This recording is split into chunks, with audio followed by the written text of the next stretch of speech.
Hi friends, welcome back to our channel. ఈరోజు వీడియోలో వచ్చేసి స్లీవ్ కటింగ్ ఎలా చేయాలనేది చూపిస్తున్నా. కావాల్సిన మెజర్మెంట్స్ ఏవి, ఇంపార్టెంట్ మెజర్మెంట్స్ అనేది చూపిస్తాను.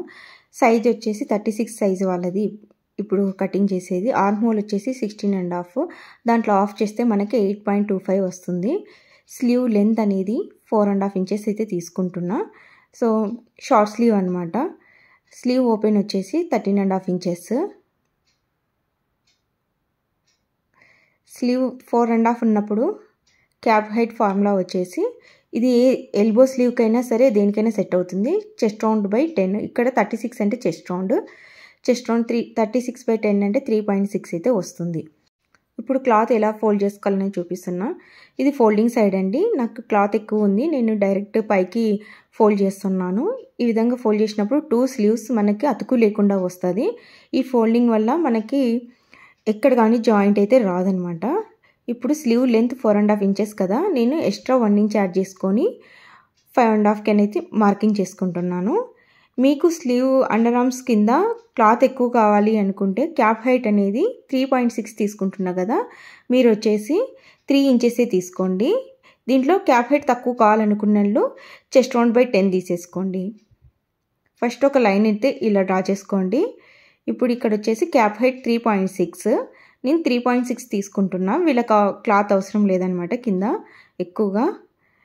కొంతమంది వేసుకోలేరు కదా, వాళ్ళు 3.5 అయితే తీసుకోవాల్సి ఉంటుంది. ఈ విధంగా ఒక లైన్ అయితే డ్రా చేసుకోండి.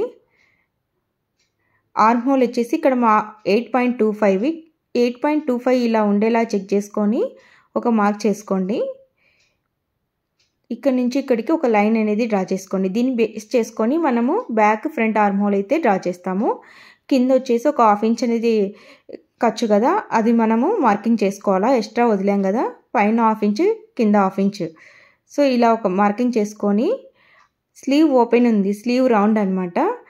13.5ని బై 2 చేసుకోవాలి మనము. 6.75 అయితే వస్తుంది. దీన్ని కింద మార్కింగ్ చేసుకోవాలి. ఇక్కడ 6.75 అని మార్కింగ్ చేసుకొని ఇలా క్రాస్గా అయితే ఒక లైన్ డ్రా చేసుకోండి. ఇప్పుడు ఈ 2 పాయింట్స్ని కలుపుతూ ఒక లైన్ డ్రా చేసి ఎక్స్ట్రా మార్జిన్ కోసం 1 ఇంచ్ అయితే తీసుకున్నాను నేను. ఈ 2 పాయింట్స్ని అనేవి కలుపుకోండి. నెక్స్ట్ వచ్చేసి ఇక్కడ 1 ఇంచ్ అయితే మార్కింగ్ చేసుకోండి. ఇలా మార్కింగ్ చేసుకోవడం వల్ల మనకి నీట్ ఫినిషింగ్ వస్తుంది. ఇప్పుడు ఇక్కడ వచ్చేసి 8.25 మార్కింగ్ చేస్తాం కదా, మిడ్ పాయింట్ తీసుకోండి. ఈ మిడ్ పాయింట్ ద్వారా మనం కర్వ్ అనేది చాలా నీట్గా డ్రా చేసుకోవచ్చు. ఇలా మార్కింగ్ చేసుకున్న తర్వాత పైకి ఒక 1/2 ఇంచ్ అనేది మార్కింగ్ చేసుకోండి. అది బ్యాక్ ఆర్మ్ హోల్ కోసము. ఇక్కడ వచ్చేసి ఒక 3/4 అనేది మార్కింగ్ చేసుకోండి. ఇప్పుడు ఫ్రెంచ్ స్కేల్ యూజ్ చేసి ఫస్ట్ బ్యాక్ ఆర్మ్ హోల్ అయితే డ్రా చేసి చూపిస్తున్నాను.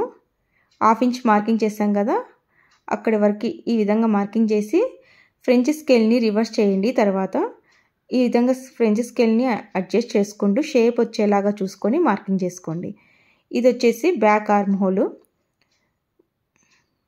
మనము ఇలా డ్రా చేసిన తర్వాత మన ఆర్మ్ హోల్ ఎంత, half of the arm whole 8.25 కదా, 8.25 వచ్చిందా లేదా అనేది కూడా చెక్ చేసుకోవాలి. ఇక్కడ ఖర్చు 1/2 ఇంచ్ వదిలేసా కదా, నేను 1/2 ఇంచ్ వదిలేసి ఇలా చెక్ చేసుకోవాలా. 8.25 వచ్చింది ఎగ్జాక్ట్గా.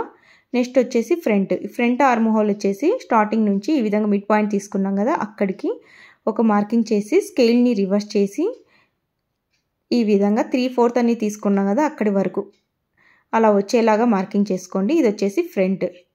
మనకి గ్యాప్ ఒక షేప్లో కనిపిస్తుంది, ఆ విధంగా అయితే రావాలి. ఇప్పుడు ఈ విధంగా ఖర్చు వదిలేసి ఒక 1/2 ఇంచ్ మనం మెజర్ అయితే చేసుకోవాలి. ఇక్కడ కూడా నాకు 8.25 వచ్చింది. ఏ సైజ్ వారికైనా ఇలానే చేసుకోవాలి.